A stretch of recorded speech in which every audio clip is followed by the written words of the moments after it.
Now I'd like to show you another feature of the Entity Framework Designer, updating a model from the database. I've made some changes to the database. I added a column to the customer table. In the sales order shipping table, I changed the ship method from a randomly entered string to an int, so we can select a method from the reference list instead of just typing something in. And I added a brand new table. So now I want to apply these changes to the model. In the designer surface, I can right-click for the context menu and then choose Update Model from Database. The Add tab shows anything in the database that's not already represented in the metadata. I don't mean that it's not in the conceptual model, but rather in the section of XML that the wizard created earlier to represent the database objects. So any new tables, views, procedures, or functions will be listed in here along with any that you didn't choose earlier, like these 3 stored procedures.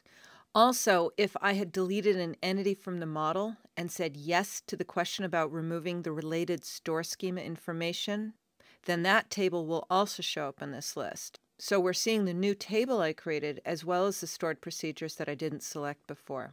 If you've modified a table schema, it's not in the add list. Instead, the refresh page lists all the items that were selected earlier, and the wizard will automatically update those.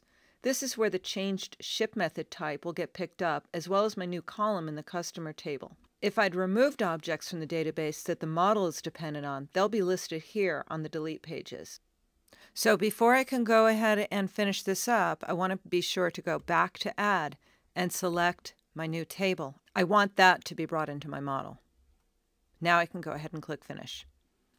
Right away, I can see the customer entity has been updated to show the new column I added to the customer table. Since the customer entity is mapped to the table, then the designer just assumed that since it knows about a new column in the table, it should add that to the mapped entity. Now, I don't have the entity that maps to sales order header shipping on this particular diagram, so let me go back to the model browser and open up the complete diagram, and we'll look at that property. So first of all, the properties of the property still show that the type is string. Now, originally it was a string because in the database it was originally an nvarchar, but I changed it in the database. This is one thing that updating the model from the database won't do. It won't alter or remove existing properties. So even though the type has changed in the source schema, the type for the property in the entity didn't get automatically updated, because that could create a problem down the road in any code that's already dependent on this. And a problem like that you might not find until runtime. But if I try to validate this model, the problem will show up right away, which is this validation error here. This is telling me that the mapping is invalid because currently ship method, which is a string, is mapping to ship method in the store schema, which is an int. So let's look at the mappings here, the table mappings. You can see it didn't remove the mapping, but the mapping is now broken because Entity Framework is not able to coerce an int to a string or vice versa. So the way the designer handles this, it kind of ensures that you're going to see the problem before runtime. I'm seeing this problem right away, and I can deal with the problem right away. And what I'll do is change the ship method to be an int. And if I already have existing code that's dependent on that, I'm going to have to go through and fix up that code.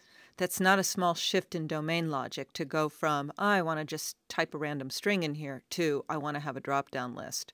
So it's no surprise that there is going to be a little more work to do in your application. But now if I validate the model again, the validation is successful. It just says validation completed. Don't forget that there was also a new table in the database. The new table that I pulled into the model didn't get automatically added to an existing diagram, but it is part of the model, and you can see it in the model browser. But because I want the complete diagram to represent everything that's in the model, I'll go ahead and drag and drop this onto the diagram. Now, this table doesn't have any relationships to the other table. It's not even important what's in there. I just wanted you to see that process.